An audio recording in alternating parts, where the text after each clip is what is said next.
जीवन में संयम जरूरी है। जीभ का संयम न रखने के कारण मछली कांटे में फंसती है। आंख का संयम न रखने के कारण पतंगा दीपक में जलता है। शरीर पर संयम न रखने के कारण हाथी गड्ढे में गिरता है। नाक का संयम न रखने के कारण भंवरा फूल में बंद होने को मजबूर होता है। और कान का संयम न रखने के कारण हिरन जाल में फंसता है। असंयम ही मृत्यु है और संयम ही जीवन है। गाड़ी में ब्रेक ना हो तो गाड़ी बेकार है, और जीवन में संयम ना हो तो जीवन भी बेकार है।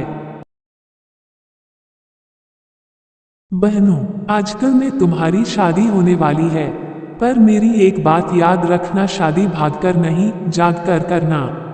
जीवन का फिल्मीकरण मत करना। खबरदार, ये जिंदगी है, कोई फिल्म नहीं, जो 3 घंटे में खत्म हो जाएगी। शादी माँ बाप की रजा से करना, वो तुम्हारा बुरा कभी नहीं चाहेंगे। आखिर वे तुम्हारे माँ बाप हैं।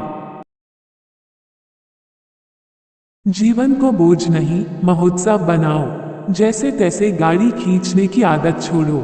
जीवन में संगीत पैदा करो। ये ईश्वर का तुम्हें वरदान है, इस वरदान को अभिशाप मत बनाओ। अपनी ताकत पहचानो। ताकत हो तो व्यक्ति रेगिस्तान में भी बगीचे लगा सकता है। कोई भी काम करे पूरी जागरूकता और सजगता से करें। आधे अधूरे मन से किया गया कोई भी काम तनाव ही बढ़ाता है। मन मस्तिष्क में उठने वाले बेकार विचारों को रद्दी की टोकरी में डालते चलिए। अपनी भलाई चाहते हो तो औरों का भला करो।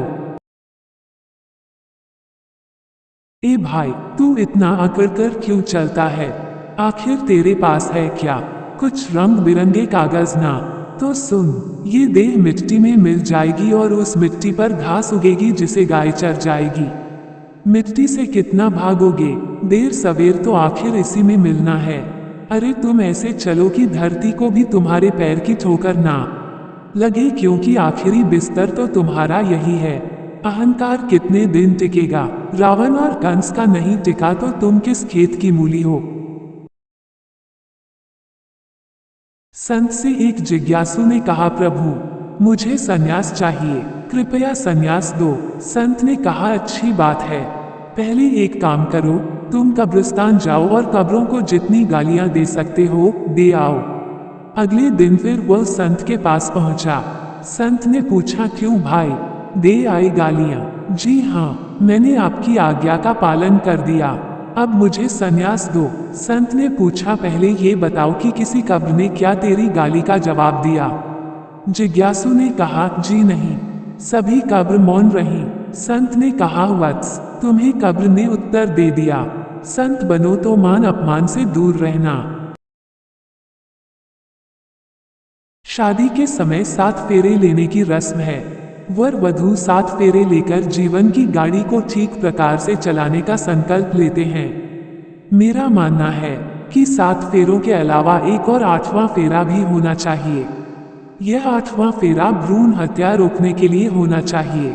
वर वधू संकल्प करें कि वो कभी भी भ्रूण हत्या नहीं करेंगे।